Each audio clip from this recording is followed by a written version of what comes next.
The fairytale marriage that once looked rock-solid has finally cracked wide open. What seemed unbreakable is now officially broken. For nearly 2 decades, Nicole Kidman and Keith Urban stood tall as Hollywood's ultimate power couple, living proof that love could survive the spotlight, addiction battles, and the non-stop pressure of fame. Fans truly believed their bond was unshakable, like nothing could touch it.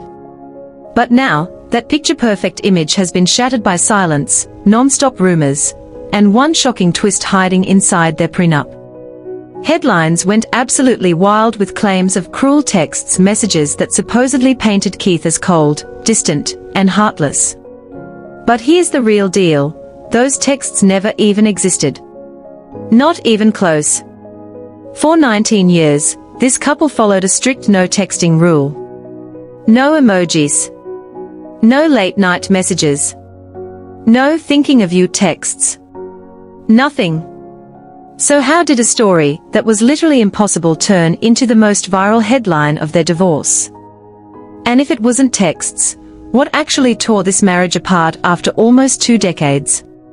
Stick with me, because what comes next isn't gossip, it's the deeper story behind one of Hollywood's most shocking splits. And if you love digging past the headlines to get the real truth, hit subscribe right now so you don't miss the next deep dive. The perfect love story setup. For years, Nicole Kidman and Keith Urban were more than just a couple, they were a symbol. Hollywood loves selling fairytale love stories, but theirs often felt real, not staged or manufactured. Nicole, an Oscar-winning actress admired for her elegance, strength, and resilience, paired perfectly with Keith, a country music superstar who could have entire stadiums singing every word with him. Together, they represented balance, the polished world of cinema mixed with the raw, heartfelt grit of Nashville.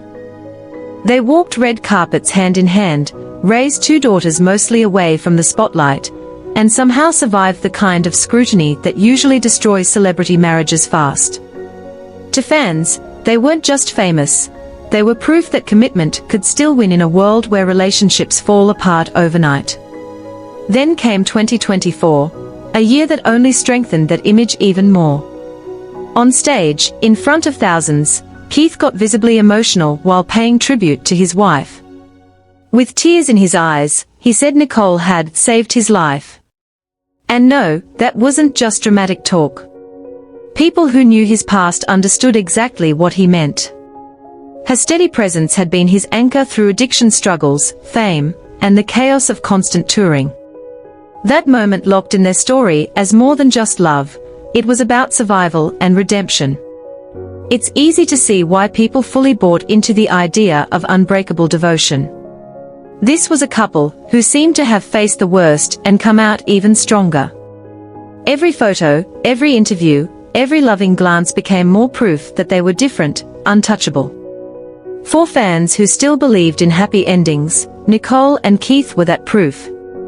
That's what makes what happened next so painful. When the cracks finally started to show, the contrast hit hard.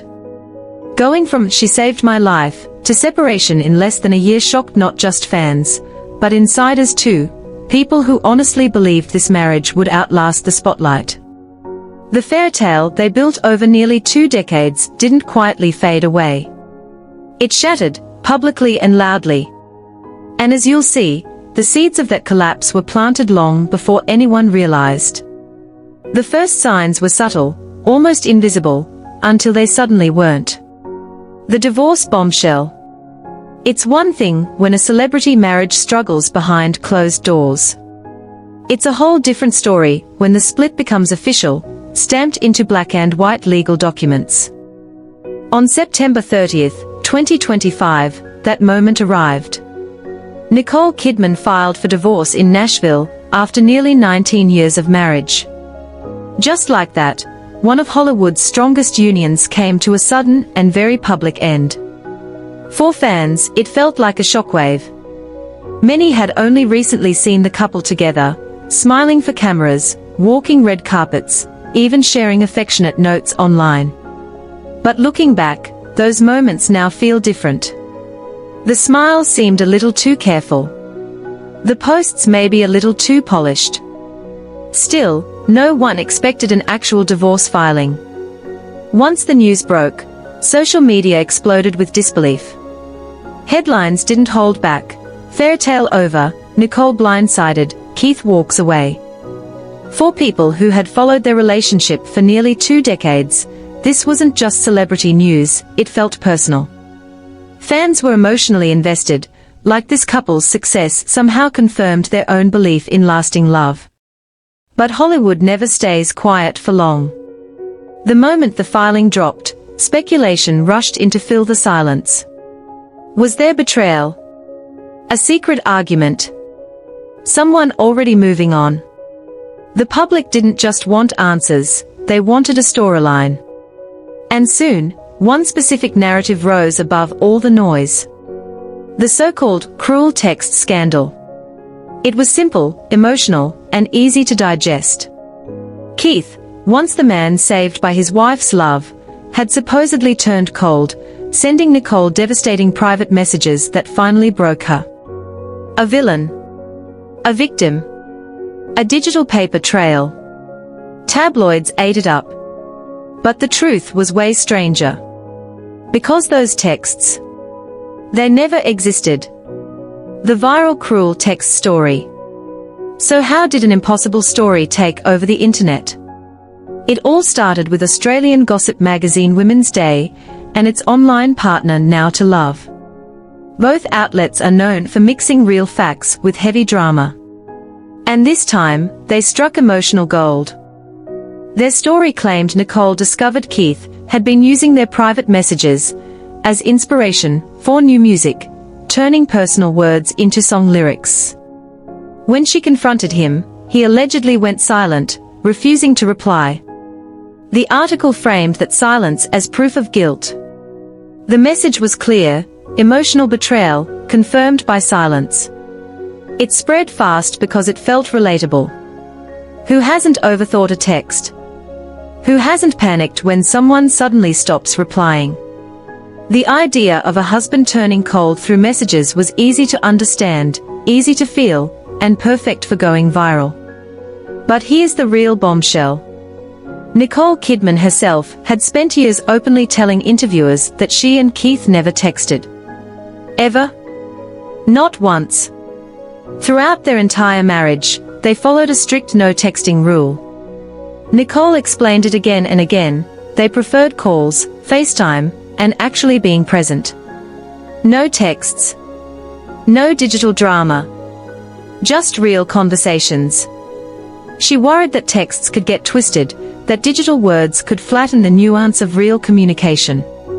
"We just do voice to voice or skin to skin," she once said. So how could cruel texts exist in a marriage where there were never any texts at all? They couldn't. The headline was a narrative device, not real life. And that's the irony. The very rule they set up to protect their bond ended up being the reason one of the most viral divorce rumors was straight up bogus. Yet even though it was impossible, the story stuck, because it gave the public exactly what it wanted: a clear bad guy and a simple reason for the fallout. But the truth behind their breakup was way more layered. And the first real cracks in their marriage had nothing to do with texts. They showed up months before anyone clocked it. Quick pause: if this breakdown is hitting you like it hit me, now's the perfect moment to smash that subscribe button and turn on the bell, because the next part of this story gets even wilder, and you're not gonna want to miss it. The truth: no texting for 19 years. When Nicole Kidman first revealed that she and Keith Urban never texted each other, a lot of fans thought it was quirky, even kind of cute. In a world where most couples beef over emojis and read receipts, here was a Hollywood marriage built on old-school connection. "My husband and I never text each other. We just don't," Nicole explained again and again in interviews. Instead, they leaned on calls, FaceTime, and being physically present. She often said texting could be misread, tone and intention could get lost in translation. She didn't want that kind of static between her and the man she loved. What started as a practical move, Nicole admitted she didn't even know how to text back in the early 2000s, slowly turned into a pillar of their relationship.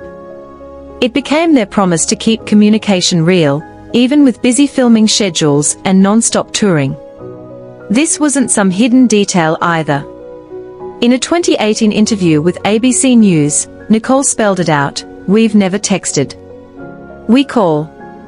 And in a piece later revisited by Parade after their divorce, she doubled down, saying they preferred calls and FaceTime as their way of staying close across long distances. That's exactly why the viral "cruel text" headline collapsed the second you looked at it closely. For 19 years, this couple openly and proudly said they never texted each other. The contradiction couldn't be louder. Either Nicole had been lying in interview after interview for nearly 2 decades, or the tabloid headline was pure fiction. The real deal is this: gossip loves simple stories. The slow, painful reality of two people drifting apart doesn't sell. But "Husband Sends Cruel Texts" is a plot anyone can grasp in 2 seconds. It shrinks a complicated unraveling into one villain, one victim, and one digital betrayal. The irony cuts deep. Their no texting rule was supposed to protect intimacy, to keep wires crossed and misunderstandings out of their marriage. But in the end, it couldn't stop the most brutal breakdown of all, losing genuine connection. Because despite their voice-first rule, the real issue wasn't digital. It was emotional. And signs of that unraveling were visible long before divorce papers ever hit the table. Timeline of the split. The collapse of Nicole and Keith's marriage wasn't sudden, even if it felt that way to fans. Looking back, the warning signs were sprinkled across months of small, quiet moments. The last time they showed up publicly together was June 20, 2025, at a soccer match in Nashville. From the outside, it looked like a normal family day out. But people later noticed the vibe: distant, awkward, like something heavy was hanging in the air. Not long after that, reports came out that Keith had quietly moved out of their shared home while Nicole was away filming Practical Magic 2 in London. No dramatic announcement, no explosive argument, just a low-key shift that marked the start of their physical separation. Even their 19th wedding anniversary in late June felt off. Nicole posted a loving tribute online, full of warmth and appreciation. Keith's response: one single heart emoji. At the time, fans brushed it off as minimalist love. In hindsight, it looked more like emotional pullback, a murmur instead of a shout. By August, the legal wheels were already turning. Keith signed the marital dissolution agreement, quietly signaling to those close to him that the marriage was done. Nicole, though, wasn't there yet. Sources said she was still trying to save the relationship, even as the paperwork moved forward. When she finally co-signed the agreement in September, the impact felt sudden and crushing. She hadn't just lost her marriage, she'd lost the fight to keep it alive. Then came the public filing on September 30th. Once it hit court records, there was no denying it. Headlines painted Nicole's move as a power play, some called it a way of taking back the narrative. Others saw it as damage control, a necessary step to get ahead of the rumor mill. Either way, it closed the chapter on nearly 20 years together. The timeline shows a sharp disconnect. For Keith, the separation happened in stages, calm and calculated. For Nicole, it landed like a tidal wave, all at once. That gap in perception was the clearest sign of where things broke down, not through texts, but through a lack of emotional alignment. Nicole's personal struggles. As if the end of her marriage wasn't enough, Nicole Kidman was already dealing with deep loss. Just a year earlier, in September 2024, she lost her mother, a blow she described as devastating. The timing couldn't have been worse. While Keith was slowly stepping away from the marriage, Nicole was grieving the woman who shaped so much of her life and career. Grief doesn't follow rules or timelines. For Nicole, personal loss collided with a failing relationship, creating a perfect emotional storm. Friends close to her said she wasn't just shocked by the divorce, she was drowning, trying to process 2 life-altering losses at the same time. And still, there were quiet hints that something was wrong.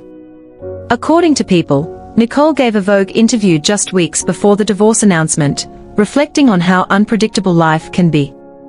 Insiders later pointed to that moment as a subtle sign that deeper issues were already brewing, proof she may have felt the ground shifting before anyone else did. When she eventually filed for divorce, some saw it as strength, even a little revenge. One insider said it was her way of taking control after Keith's silent exit. Others thought it was simply survival, locking in what was already happening before speculation ran wild. Either way, it highlighted just how out of sync they had become. Keith seemed detached and methodical. Nicole was emotional, reactive, and still holding on to hope. And that contrast might be the most heartbreaking part. Two people who once weathered addiction, career pressure, and fame side by side were now caught in completely different storms. And as we'll see next, it wasn't only about grief or timing. This was deeper. Professional goals, uneven career momentum, and even choices on the big screen were about to drive an even wider gap between them. Career friction and image battles. Behind almost every Hollywood breakup, there's a career clash lurking in the background, and Nicole Kidman and Keith Urban were no different.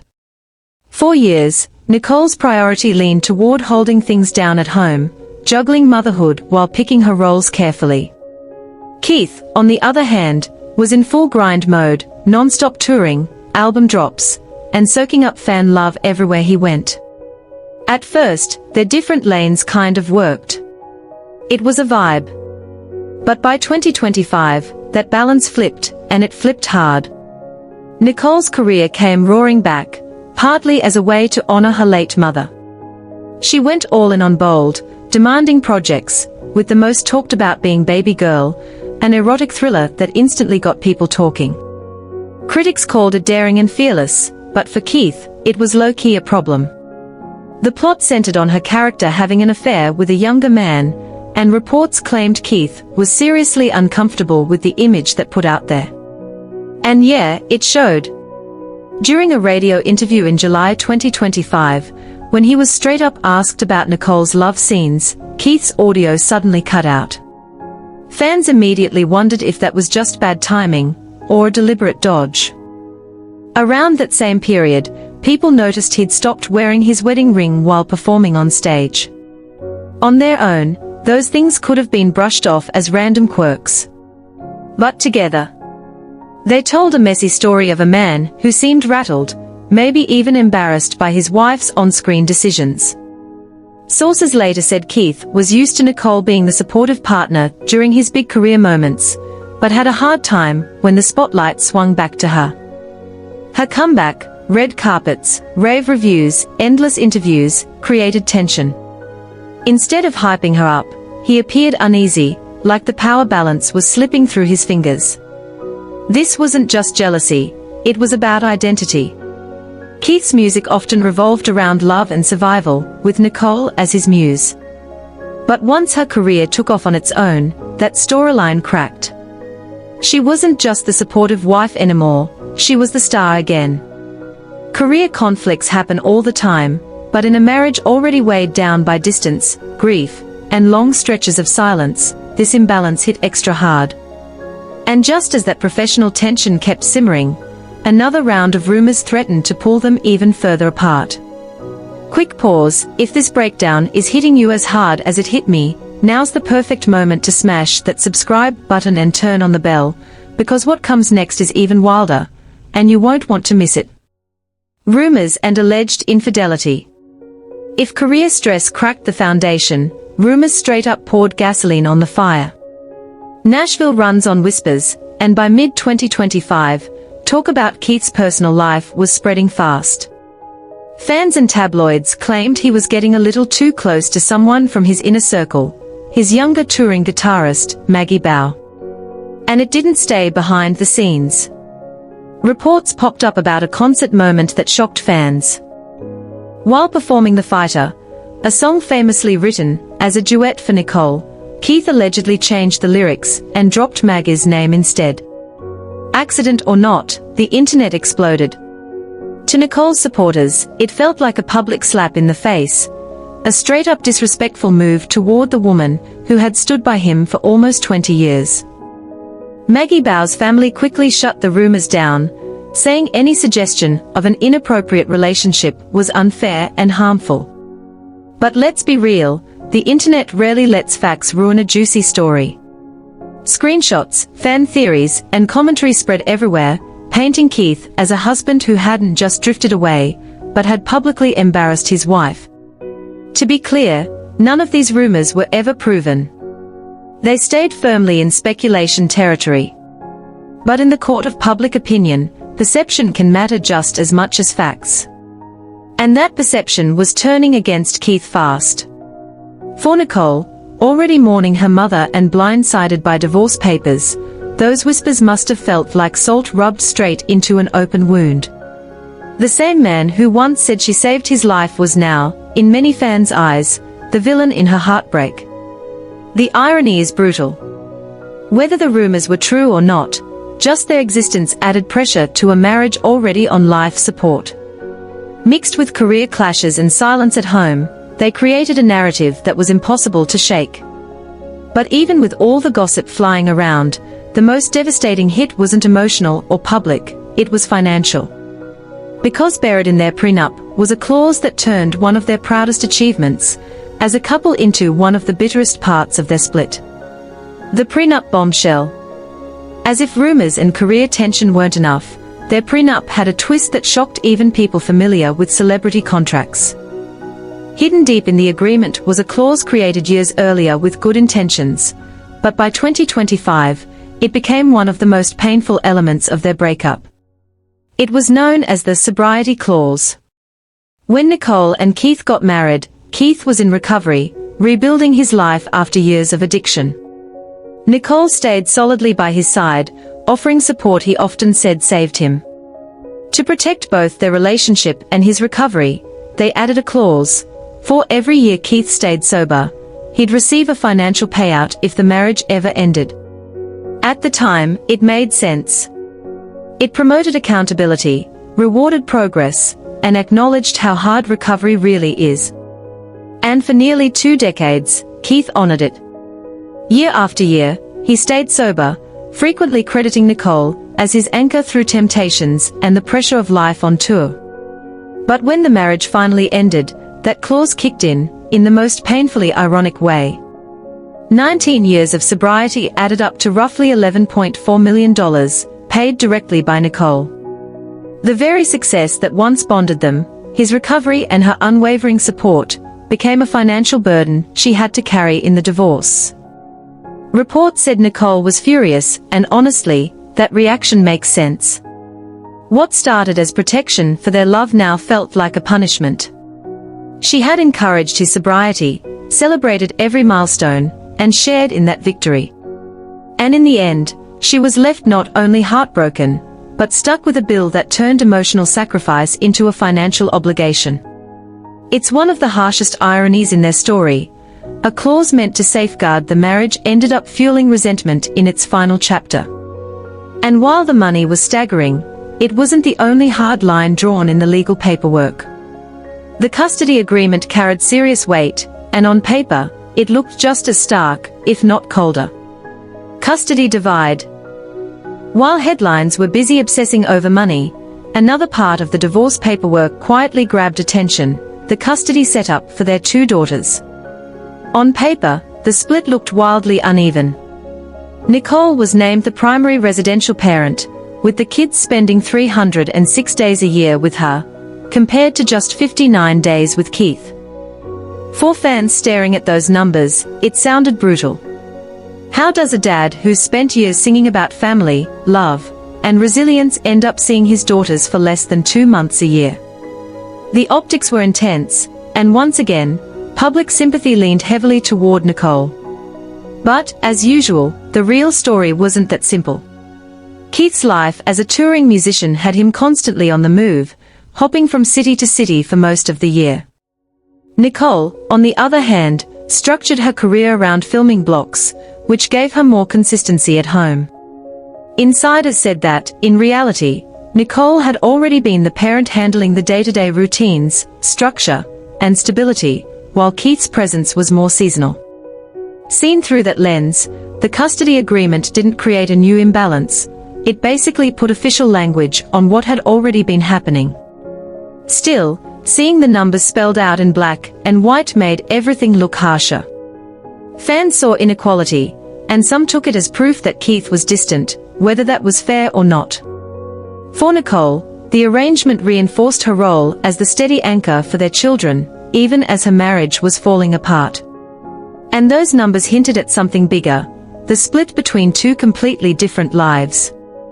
One rooted in homes, schools, and routines. The other lived out of suitcases, tour buses, stages, and airport terminals. What once worked together had slowly turned into a fault line. Paired with the prenup bombshell, the custody agreement painted a sobering picture. This wasn't just an emotional breakup, or a financial one, it was structural. Their lives had drifted so far apart that even legal paperwork couldn't bridge the gap. What's wild is how fast the fairy tale image dissolved into legal jargon, dollar figures, and custody calendars. And yet, despite all the documents, rumors, and headlines, one question kept hanging in the air: what actually broke them? Because the so-called cruel text scandal. Total myth. The real reasons were deeper, slower, and way more human. The bigger picture. When you zoom out from the headlines, the leaked message rumors, and all the viral speculation, what really shows up isn't a single act of betrayal. It's something far more ordinary, and honestly, more heartbreaking. Nicole Kidman and Keith Urban's marriage didn't collapse because of one nasty text. Those texts never even existed. Instead, it unraveled over time, under pressures that would test even rock-solid couples. There were career clashes, with Nicole's major resurgence throwing a spotlight on a power imbalance Keith may not have been ready for. There were constant whispers, some debunked, others never fully answered, that chipped away at trust in the public eye. There was grief too. Nicole was still mourning her mother while watching her marriage fall apart at the same time. And there was an emotional disconnect that sources described as a two-speed separation, Keith gradually moving forward, while Nicole believed there was still something worth saving. Even their biggest shared victory, Keith's long-term sobriety, became a dividing line in the divorce. The very clause meant to symbolize protection and progress ended up fueling resentment and financial tension. It's almost Shakespeare-level irony. A safeguard designed to protect the marriage ended up sharpening its ending. In many ways, the cruel text scandal became a metaphor for the entire situation. It was simple, dramatic, and easy to swallow, but it wasn't real. The truth was slower, messier, and way less convenient. And that's exactly why the fake headlines spread like wildfire, while the real story struggled to catch up. People love clean explanations. But love, especially under the brutal spotlight of fame, almost never falls apart neatly. Conclusion. At the end of the day, the story of Nicole Kidman and Keith Urban isn't about texts or villains. It's about how even the strongest-looking relationships can wear down under pressure, distance, and shifting identities. Together, they survived addiction recovery, raised 2 daughters, and stood side by side through nearly 2 decades of non-stop scrutiny. And yet, what finally undid them wasn't scandal, it was silence, misalignment, and the slow drift of 2 people whose paths no longer lined up. For fans, the real shock wasn't just the divorce, but how painfully ordinary the breakdown was. No explosive moment. No single cruel message.